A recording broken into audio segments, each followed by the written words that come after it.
Welcome to the Yoga Therapy Hour. I'm so pleased to introduce you to my colleague and new friend, Susanna Barkataki. Of course, we have all watched her in awe from afar for many, many years. But today, getting to know her in person, like as a real human, not the person that I see on Instagram, it was such a lovely experience, such a soft experience, just so much I could resonate with her energetically, mentally, emotionally, and spiritually. And she has a wonderful new book that's come out in April of 2025 called Ignite Your Yoga. And this book really spoke to me because there's big parts of it about being a leader in the world of yoga. And I haven't seen very many books on yogic leadership, so I really invite you to check out this new book. You could even go to her website, Susanna-Barkataki.com. And, there's so many beautiful offerings on the website, but just go check out the book, check out the website. And I think you'll find today's conversation deep and slow and easy. And I feel like I found a new friend and colleague in the yoga world. So I introduce you to Susanna. If you've not already met her, you're in for a treat, and we'll see you on the other side.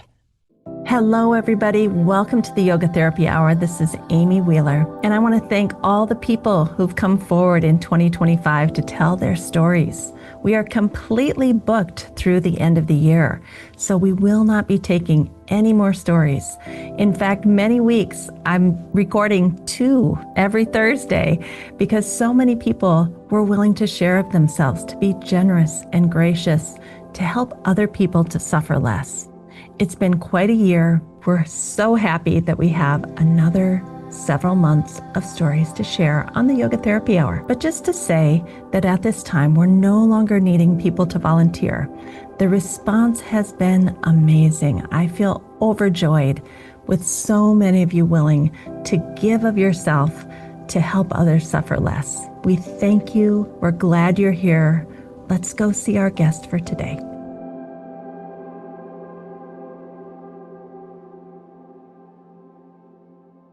Welcome, Susanna, to the Yoga Therapy Hour. Thank you. I'm very excited to be here with you. I always like to tell our listeners where the guest is in the world so they can kind of picture you. I'll describe your office a little bit because it's so beautiful. I am in the southern part of California. It is Fernandino, Tataviam, and Chumash lands, and that's colonized as Santa Clarita. So kind of in the mountains, bit deserty, chaparral, and I'm in my home office, which you can describe. I'm very grateful to have this as a space to be. It's so beautiful. I noticed it right away when I saw you online that there's a lot of white, and you're kind of in a white and purple, kurta maybe. It looks like the top. And it looks very summery. But then in the background, you have this beautiful art. You have your new book, Ignite Your Yoga, in the background. But tell me a little bit about the art on the wall. So the art is the 3 stages of the Absolute by the artist Bulaki. And I think he was 17th or 18th century. I'll have to look that up. I love it so much because it's like yogic art. And one form is kind of a gray from the earth coming up into a human form and then gold behind. And then you've got the center one where the human form is just floating. And then the final form, which is just the gold. And so is the absolute coming from formlessness into form or form into formlessness? And it's a beautiful triptych that what I have are just like, not prints, but like recreations. It is not the original. The original is somewhere in India. Yeah, it's beautiful. That's exactly what I saw when I saw it. I was like, wow, those are some stages happening. And I love that the last one there's no human. It's just golden, Yeah. We could get into a philosophical discussion about that, but we have other things we have to focus on today. Mainly, congratulations on your new book. You've had so many popular books, but this one is called Ignite Your Yoga, and it came out in April of 2025. How is it going? Thank you, Amy. It's been so wonderful. And the first one is Embrace Yoga's Roots. It was more like almost like a workbook. Like, here's what we're kind of getting wrong about yoga in the West, and here's what we can do about it. Here's our role. And this book, honestly, it's so much more stories. It's stories from my life. It's stories from other practitioners, contemporaries. I wanted it to feel like Sangha, like, oh, there's other people that care about yoga in our relationships, yoga in our communities and our workplaces, and ways that we can bring it into the world. And so it's been really joyful to go around. I've been on tour for the last 2 months, and we'll be on tour a little bit longer, short kind of travels to go and see and be with people in person and hear how yoga is coming alive in their world. And a lot of the feedback has been, oh, it's so helpful for me in my practice and as a teacher, bringing my yoga out into not just the classes that people teach, but, just how they're living their lives.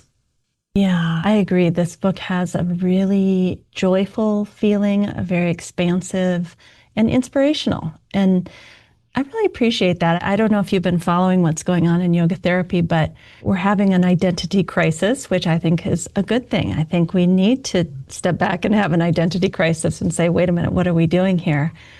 And this idea of stewardship, instead of what is yoga or yoga therapy going to give to me? How am I going to make a living? Of course, we all have to pay bills, but I really want us to get back to this idea of stewardship and how are we holding these teachings with integrity and with ahimsa and with cultural significance surrounding them. And so can you tell us just what does stewardship mean to you? Yeah. I think a lot about my relationship to yoga, and my teacher, who's in the Shankaracharya lineage, his name is Shankarji, that's what I call him. He always kind of jokes with me about, oh, you think you know so much, you're just scratching the surface, and he's taught me something, I've had some kind of aha. And that is that reminder to always be a student, right? To always be a learner, even if and when, and for folks listening, like you might be a yoga teacher, you might be a yoga therapist, you might run a school or a studio or all these things, or have many people who come and learn from or with you. And I think of it like Indra's net, right? Like this web. And you can imagine, like I'm putting my hands, kind of weaving the fingers together. Everywhere the net crosses, there's this shining light of like knowledge and insight and aha. And so we each are a part of this net, and the texts are, and the classes we teach are, and then everything is. And so for me, stewardship is being attuned and aware of that whole net, of that whole kind of golden light of shining, the knowledge dawning slowly over the whole, that none of us is the entirety, nor should we really want to be. But how can we care for this, our students, ourselves, our practice, the text, the history of the teachings, all of those things together, so everyone kind of keeps getting to light up and keeps getting to learn.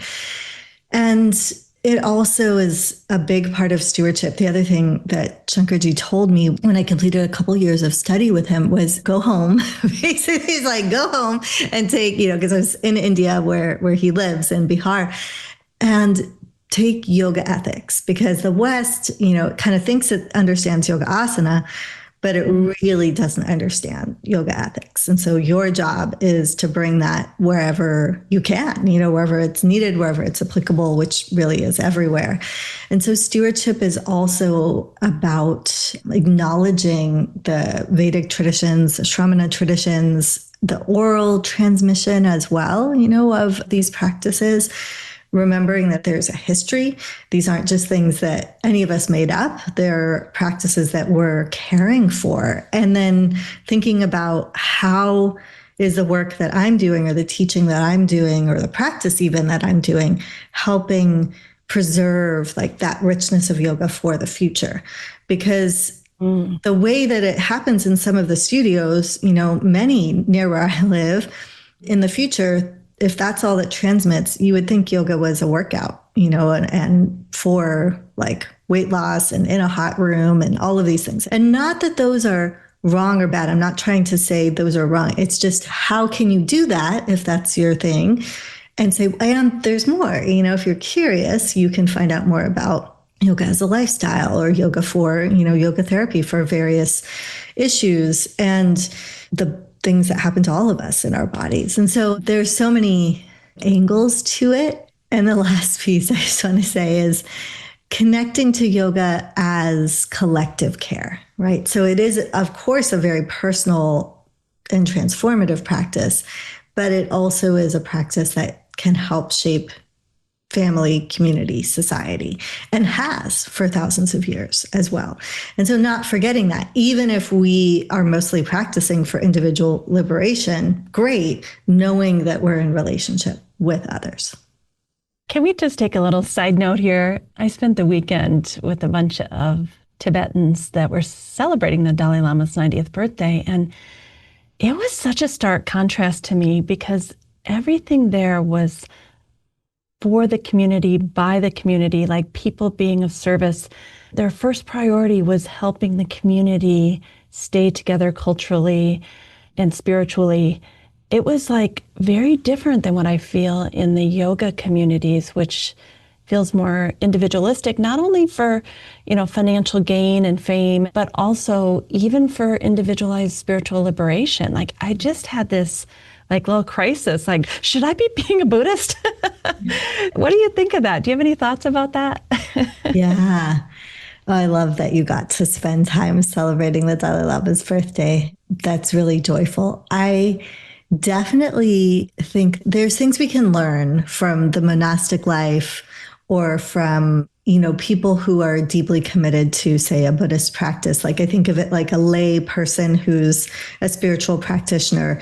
Maybe they're not a monastic and they don't have robes. And from one another's cultures, right? And cultural practices. And Tibetan Buddhists are a very specific and unique and powerful lived kind of memory and current practice of preservation of a tradition, right? Because they're a community in exile. And I was lucky enough to study with the Dalai Lama a little bit in Dharamsala and some different Tibetan Buddhists. And there are so many different ways of expressing, right, what it is to be a Tibetan Buddhist or to follow the Dalai Lama, and also different versions of Buddhist practice, some of whom don't, follow the Dalai Lama. And so not to say it's all one thing, but there is definitely a care for cultural coherence and cohesion, and a deep attention to preserving Tibetan culture, because it is being so actively wiped out by the Chinese government. And so I would say, yeah, if you're like, oh, I want to try this, yes, and for folks listening, like in 2001, many years ago now, was considering ordaining and becoming a nun in the Thich Nhat Hanh, which is he's a Zen Buddhist monk. And while there, met another young person who was considering becoming a monk. And many years later, now we're married, we have a kid, right? So I'll just say we didn't decide to ordain, but that desire, I think of it like a deep sankalpa, right? The spiritual desire and hunger to go deeper is always something that I think we can follow. And I will give one proviso, and I talked about this in the book. I think it's so important. When I was going deeper in that practice and with Thich Nhat Hanh, I actually brought my mom to hear him speak. And I said, Mom, check out this guy. I'm really thinking about going deeper into this spiritual practice and tradition. Is this a cult? You think, and she listened and she's like, check. Yeah. Cause you don't know. You don't know. Known, really in the same way. And she's like, I think you'll be okay, which was helpful. I was like, okay, just watch me, like make sure. And Dalai Lama, same, right? Like, I think we can kind of assume that we'll probably be fine, but I'm not saying blindly follow those inclinations, but if they're there, I do think we have these impulses that are meant to pull us further on our own spiritual path. And I definitely personally have gained so much from following those impulses. Yeah, and I really believe we can do both. I remember back in college in the 80s, I was like in the Students for Free Tibet Club, that's a long time ago. So it's always like been there, this deep longing to be part of Buddhism and, as you said, many different strands. But I think we can also be deeply ingrained in yoga philosophy and yoga culture. I think even India, maybe you would agree that it would be fine. Like when I spent time in India, there's a big bulletin board that has like Krishna, Buddha, and Christ all on the same picture, you know? So I think we forget too, the Shramana forest renunciate traditions that both yoga and Buddhism emerged from are more similar than they are different. And, Buddha wouldn't have called himself a Buddhist. He's essentially a prototypical yogi that we have a lot of information about because of the rest of his life and his teachings. And so it isn't so separate. And, I've lived this, Amy, like I was born to a Hindu father and a Christian mother, right? And then grew up in the United States and have practiced with many different Buddhist teachers. And to me, sometimes when people ask, what's your religion?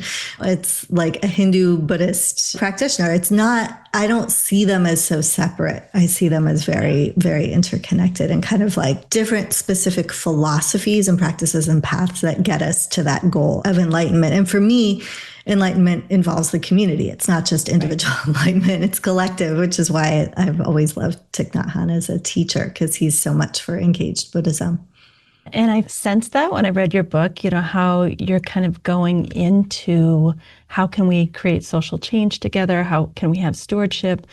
And this beautiful section on leadership. It kind of felt like there was a tapestry coming together of many different ideas. So it was lovely. Thank you. All right. So now I have to ask you what I consider a challenging question. You are out there in front. You are leading this parade for a lot of us, if you will. And I can tell just from being in your presence, today's the first time, but I can tell you're a sensitive person. You're a highly sensitive person. How do you manage making sure that you don't burn out? In this deep desire to help humanity, there's also a real person that has a certain constitution. Tell us about that. How do you work and balance those things? Yeah. Well, just to be really honest with everyone, I did recently burn out, right? Like I was on this book tour, West Coast leg, great. I love meeting people in person, wonderful. East Coast leg, great. Got to the last 2 stops. Then, and just again, being very transparent, also got my cycle, right? Came back.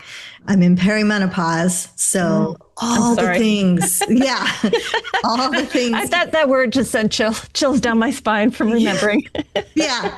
It's like understanding, for folks listening, right? Like time, place, causes, conditions, our own inner conditions, external conditions. And what would have been fine maybe a decade ago was absolutely not fine. And I was basically exhausted and really needed to tend to myself and recover. So I literally was on a tour talking to people about, how to sustain during these things. So I just want to say, I don't think there's a perfect formula. What I do and did do and was able to kind of bring in was a lot of awareness of what was happening and then care for myself so I could restore, meaning like just taking care of basics like sleep and what I was eating, gentle movement, letting the people in my life know what was happening, and then trying to move, because I'm not done with the tour, right? Like I have another few legs of the tour. And so bringing awareness of, all right, I can travel on one day, but I probably shouldn't travel and then teach on the same day, right? So for all of us in our own lives, it's like, what are the things we have to do? Some of us for work, right? Or for family or caregiving responsibilities. Are there ways we can set it up where there's spaciousness?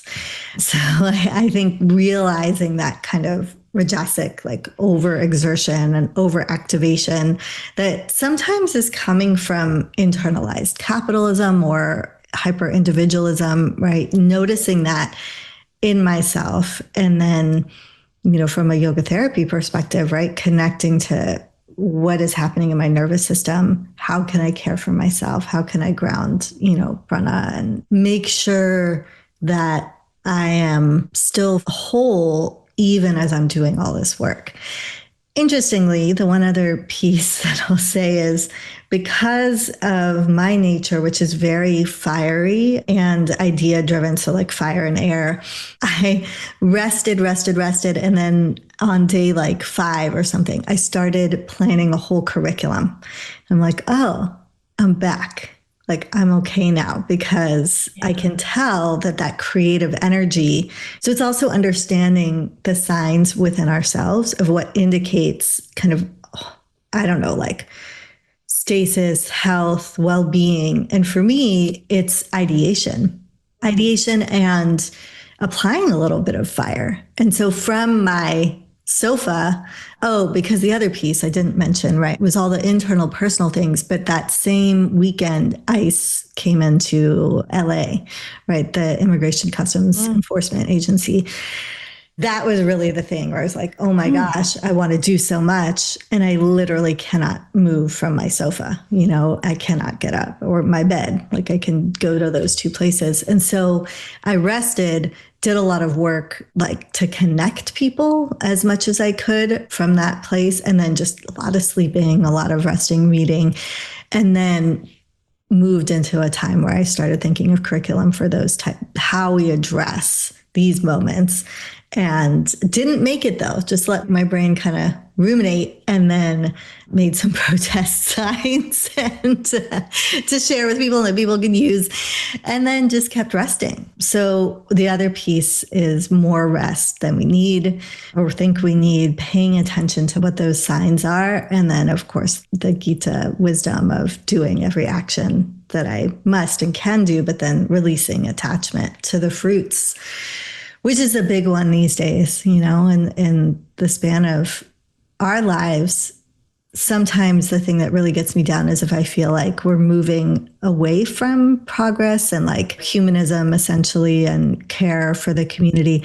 But when I pull way, way back, this is really a blip in the big scheme of things. And so part of my role is to like restore my own faith, my own belief, so I can keep doing the work and help other people restore their belief. And when I really lose faith or inspiration or motivation, I do come back to yoga ethics, and that bolsters me. So I'll pull out texts, and read from the Gita or read Yoga Sutras, or there's such timeless wisdom. And it sounds like cliche, but part of what that is for me is it's going to be applicable in any time, place, or circumstance. So I really do rely on them. We're going to take just a little break here to talk about something that matters to us at the Optimal State.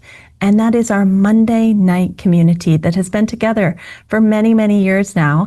And we'd like to invite you in. On Monday nights, we have a topic of the month. And in October, that happens to be integrating mindfulness into your daily life to manage pain. Now, whether you have pain or you're a yoga teacher, an Ayurvedic practitioner, or a yoga therapist, there's so much to learn about pain care as it relates to emotional intelligence and self-awareness, and basically how to manage ourselves physically, mentally, emotionally, and spiritually. So each week we have a yoga sutra that we talk about that relates to the topic. We do some postures, very gentle. We do some breath work, some meditation, and then we come back together at the end for a discussion. So we would love to see you in October of 2025 and join us for our Monday night classes. You can find the link to sign up in the show notes. Thank you for listening. And now we go back to the podcast episode and our guest telling their story. Yeah, I appreciate your transparency. I'm a very fiery person and highly sensitive also. And that ability to finally see ourselves and how the elements are functioning in us, and when it's getting close to that edge, and knowing, okay, I've got to pull back, like that is an art and a science. Mm-hmm. And to not actually fall over the edge, of burnout. So I appreciate that transparency, and just recognizing that as we get older, like you said, we can't really fly for 2 hours, jump off the plane, go to a studio, teach for 2 or 3 hours, then be expected to go to bed and actually get rest because we're all wound up. Like, it's just too much. It's too much. Yeah. And it's a different, for me or for us, a different stage of life. But for folks listening, you might be like, oh, I'd be totally fine. I would love to do that. And it's great, go enjoy. And if and when there's ever a time where it isn't, that's okay too, right? Like it's knowing kind of time and space and the time of our lives, the energy present. And then for some people listening, they might be like, oh, I never would want to do that. Right. I need much more time and space, that earth-based kind of grounded leader, right? So that for me has been so helpful to also surround myself with and collaborate with people who have a different energy. Like I'm kind of fiery, watery, airy, mostly fiery, airy actually. And so my friends or colleagues who are more grounded, more like earth-based or water-based leaders, we do really well collaborating together. So that's another thing that we can bring in. Is like, we certainly don't have to hold this all on our own. We can work with one another. And then how great is that to be able to learn and listen to your colleague, while you're having a moment to rest and restore. So that has helped as well. I love all that you've said, especially about finding the right partners to kind of help balance us off and pass back and forth. And I also think there was a part that I want to acknowledge about each of us has a certain prakriti or constitution, and therefore we will be better suited to be the leader of the parade versus the person who's helping nourish everybody in the parade versus, there's so many ways to be of service, and really figuring out at your stage of life, with your constitution, with all the other responsibilities you have, where can you be of service that is going to not throw you into burnout on a regular basis? It's not sustainable. And there's a part of me that feels a little bit selfish, like who am I to even think it's okay to not burn out? Like this is a very serious time and we all have to give 110% every day, all day. But I love what you said about, if we draw back, we know there are human beings really suffering right here, right now. And this is a long game. This is a marathon. Yeah, there's a part in the book, for those listening, maybe you can do this, but when I'm on the tour, I love to get folks into a restorative shape. So whatever that might be, like cuddled, curled up, maybe just hand on your heart. And I like reading this part, which is short. It's in chapter 11, Moving into Conscious Leadership. There are many ways, myriad ways to serve and make a difference in the world. Don't get tripped up on having your activism, your way of being a change maker, look like someone else's path. All is welcome when you choose to act in accordance with yogic principles, when you discover your dharma. And if you think you're not doing enough or will never be that kind of leader, and then I'll just paraphrase the message, there's a kind of yoga leadership that only you can do and that our world so deeply needs. So just knowing your way is enough and we don't need to compare with others. Really like letting that sink in and letting what you're doing be enough. Yeah. If we all did that and found the thing or the things that we're capable of and good at and don't completely burn us out, like, can you imagine the huge shifts that would take place within humanity? I mean, it's pretty remarkable. Yeah, it really is. And for me, yoga has really helped me understand that. Yoga and Ayurveda, particularly together, helped me understand that about myself. I came to all this work from being a high school teacher, teaching English and history, and realizing, okay, I'm really teaching power and empowerment. And so how can we do that even more fully? And that's what led me to leave the class, kind of K-12 classroom and move into yoga education. This is the clearest pathway to that self-knowledge and also understanding others that I've found in the world. So I'm very grateful for it. And also that you are so beautifully suited to bring it together with your English mother and your Indian father. And, I know every one of us is special in some way, but this is a particular point for Susanna that, okay, I think I'm better able to serve here in the yoga community. There's tons of people that teach wonderful high school history, but I think I'm really suited for just this.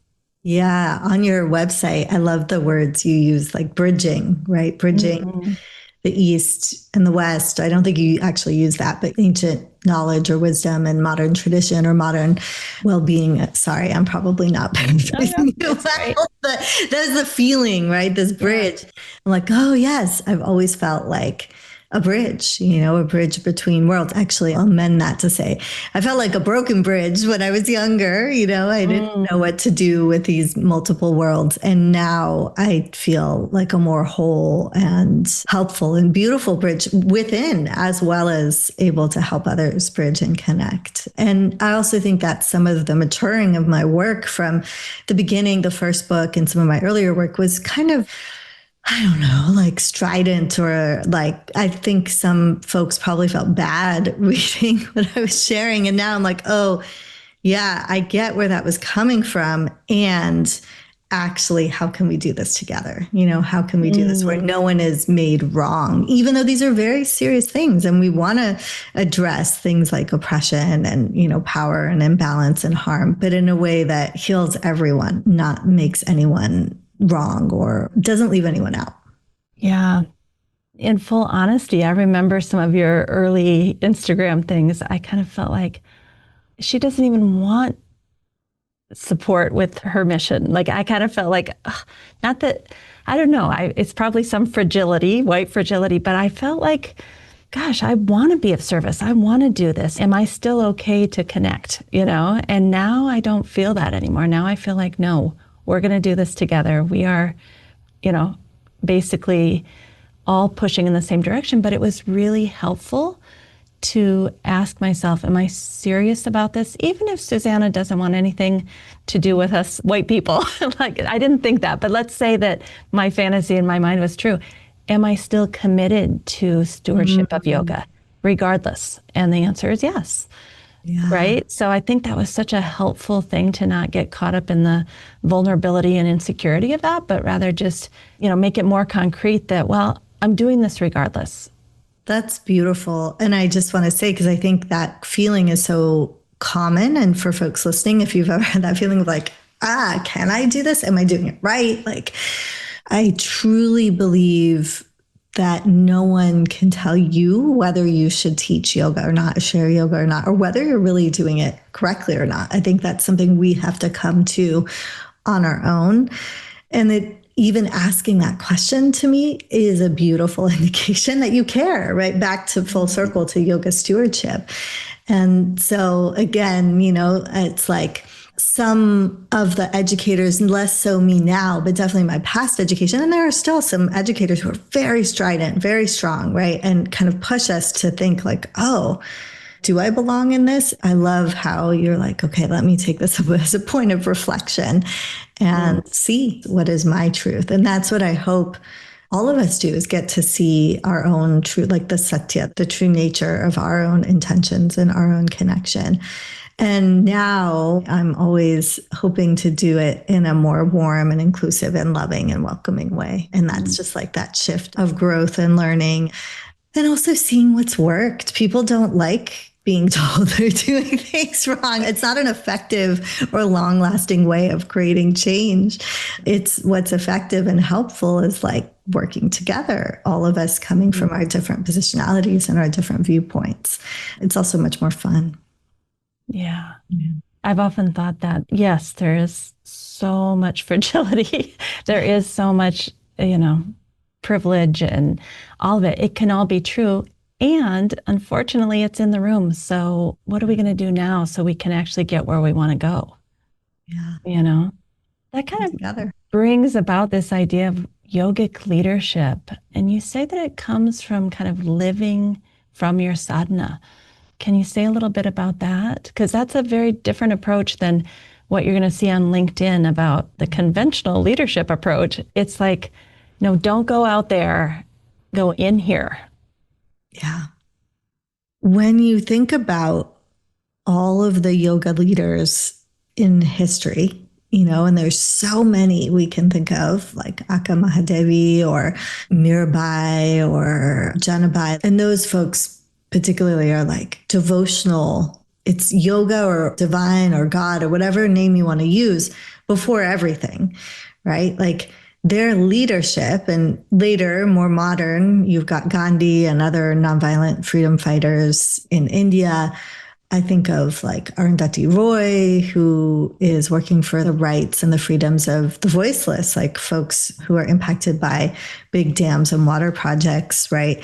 So there's so many people who, when we think about their leadership, I don't know if you would call it like heroism, but I would. I feel like it is heroic, like the actions that they take. The Dalai Lama, even though his practice is Buddhist, not officially yogic, it's because of their deep commitment to their personal practice first. They are letting the practice drive, like support and come.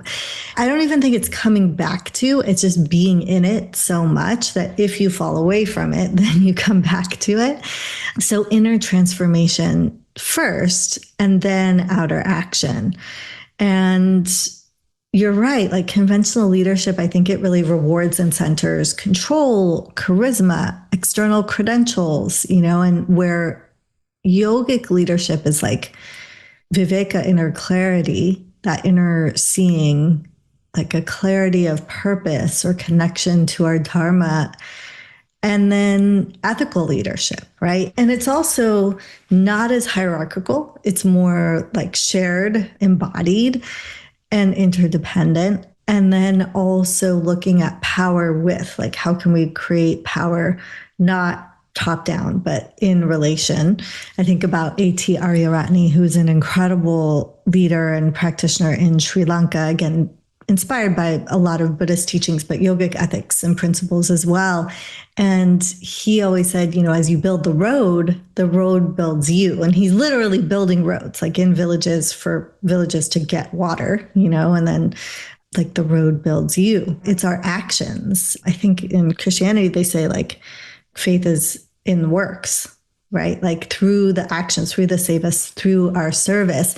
And so it's not that we have to like sit on the mat and be like, I must perfect my practice before I go and serve. Sometimes it's let my practice feed my service and let my service feed my practice, right? Not from perfection, but from just continual kind of refinement. And so what that's come to look like, and what I kind of notice, is like a clear ethical foundation, knowing when to speak and when to amplify others, or like working on that, collaborating, trying to lead from that inner steadiness, sthira, right? And then like joy and grace, sukha. Like you can kind of feel when people are leading from, and in ourselves too, sthira and sukha, and not from urgency or fear, even though you're absolutely right. It's like urgent times.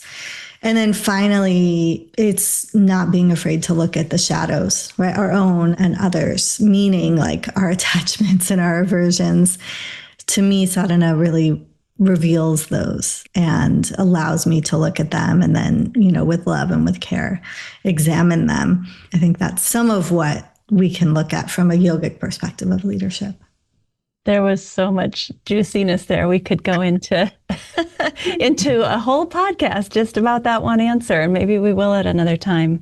I think I just want to sit with that. There is so much to come from that. And if you're listening right now, you might even want to rewind that part and stop it, and then do a meditation and reflection on what Susanna has said, and then 10 minutes later, start it again, take a few sentences in, reflect again. I mean, I think the part that stands out to me is that as you build it, it will build you.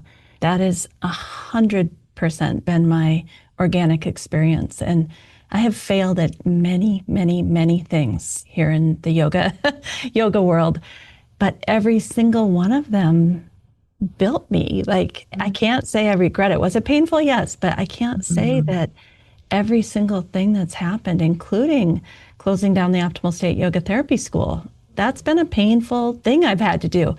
But that school built me. All the challenges that came up, all the hurdles we had to get over, all the struggles, like, it has built me for what I need to do next. There's no regrets. You just leave everything out there on the field when you do this work. Wow. Where are you going next? Well, strangely, not to make this about me, but when I made that decision last February, I had about a 6 or 7 month grieving period, not knowing what I would do next. I mean, I really didn't know. It was like driftless in space. And then strangely, a position at Maryland University of Integrative Health came up, the chair of yoga and Ayurveda, and I applied for it in October and then was hired in December. So for the last 6 months, I've been in that position, running their yoga therapy program and Ayurveda program. So I shouldn't say running, I should say supporting and stewarding it. But that was really powerful to me also, to give it up to the divine and just say, I can't do this by myself anymore. Like, run a whole yoga therapy school by myself. I'm burning out. It's not okay. And then just wait in the stillness, the dark, not having any idea what could come next. I mean, that was very powerful for me. That's really incredible. And so I'm sure folks listening can relate. Like, I don't know where I'm going, but I know where I am is not right anymore. Yeah. And just being able to be with that. I think our practice, asana too, really helps us hold that tension. I'm putting my arms out like in warrior 1 or 2, holding the tension and then hold physically, and then holding it in our lives and what it takes to be able to, breathe through and push and wait and, be and act and not act. Oh, yeah. I feel you. Do you have times like that, though? It feels to me like that fire and air in your constitution kind of brings things in more quickly. The flame comes back. Have you had big gaps where you're like, what the heck am I doing? Yeah, I absolutely have. So a decade ago, before I started doing, because, what I do is run yoga teacher trainings, 200 hour, 300 hour. I'm actually considering, and I'd love to talk to you more about, I did run one yoga therapy training program, not, this was before IAYT existed, I think, or in the early days. I wasn't connected to it, but more of a community health, I would call it, yoga therapy program for survivors and, folks teaching and sharing with people in recovery. And so I've been considering that, like moving into doing more of, yoga therapy as community care and healing justice. So I think in some way I'm sort of in it, like what do I do, And then last year I did think and I had a time of maybe 4 or 5 months of I'm not going to do yoga teacher trainings anymore. I'm going to pause that. It's so much work. I love it. I love teaching. I love being with people for an extended period of time, 4 or 5, 6 months a year, and helping them, supporting them, I would say, more than helping, but supporting them in transformation with yogic tools and kind of harmony tools. I'm like, what am I really supposed to be doing this? Am I supposed to be doing something else? Consulting, writing. And I let myself sit in the not knowing. And then it did kind of come back around to, in part, just to be really honest, I didn't have a new thing or another thing pop up. So I was thinking about consulting or working in organizations. I'm like, oh, I don't think that's right. I think I'm an educator, not corporate. I just don't think I quite fit in my shape, it doesn't quite fit in the corporate world. I know. Or entrepreneurial. I mean, you're great at being an entrepreneur, but is that sustainable for us postmenopausal women?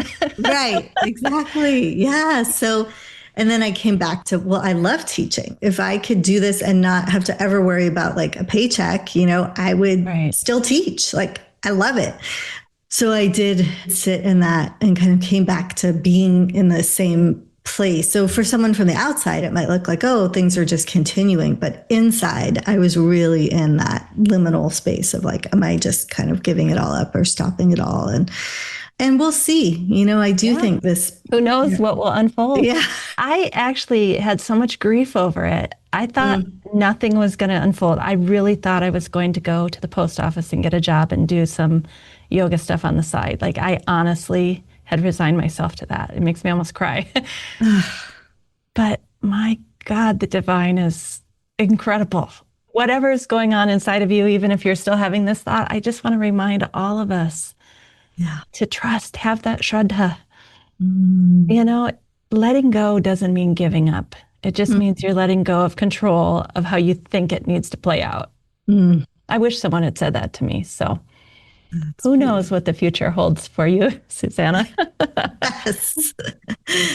Oh, well, thank you for being with us today. It was really nice to get to see you in person and speak with you and feel you and hear your voice. I'm really grateful. And, there's so much to talk about. Maybe we can do this again sometime. I would love that. Thank you, Amy. And thanks for everyone for listening and for your practice, right? It's no small thing. Thank you so much. As we complete the show today, I just want to thank Susanna for being here, for being present, for getting up really early in the morning to talk to me with such grace. And I'm just left feeling kind of soft and easy. My breath is deep. I love to end an interview where it feels like there's been a connection made and understanding. And I hope all of you listening were feeling that way too, that you could kind of exhale, let down just a little bit, and, just kind of take in all that was said. If you haven't yet, please consider going to Susanna Barkataki's website. It's SusannaBarkataki.com. And, checking out her homepage, her blog, her speaking engagements, her upcoming trainings, her books. There's so much goodness on the website to go just see what she's up to.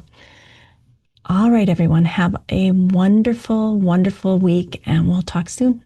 Thank you to our guest this week, and thank you for listening to the Yoga Therapy Hour. Something that I've been working on behind the scenes with my friend Marlisa Sullivan is going to come out in 2026. We've been writing a book together for the last year where we go deeply into yoga philosophy and yoga therapy. And then we have the scientific vagus nerve, heart rate variability, all sorts of polyvagal theory to back up why it is that yoga philosophy is right on track and why it's been helping people for thousands of years. We're turning in our book this fall to the publisher, and in the spring of 2026, it should come out. So we're just giving you a little heads up that will be coming out soon. And when it does, we can't wait to share it with you. Thank you for listening to the Yoga Therapy Hour. We wish you a wonderful week. We hope that somehow, in a small way, we've contributed to your well-being so that you can go out and share that well-being with others. That's what life is all about, bringing in the goodness through you and then shining it out to the world. We need you more than ever. So let's all get out there, do good, be good, and have a great week.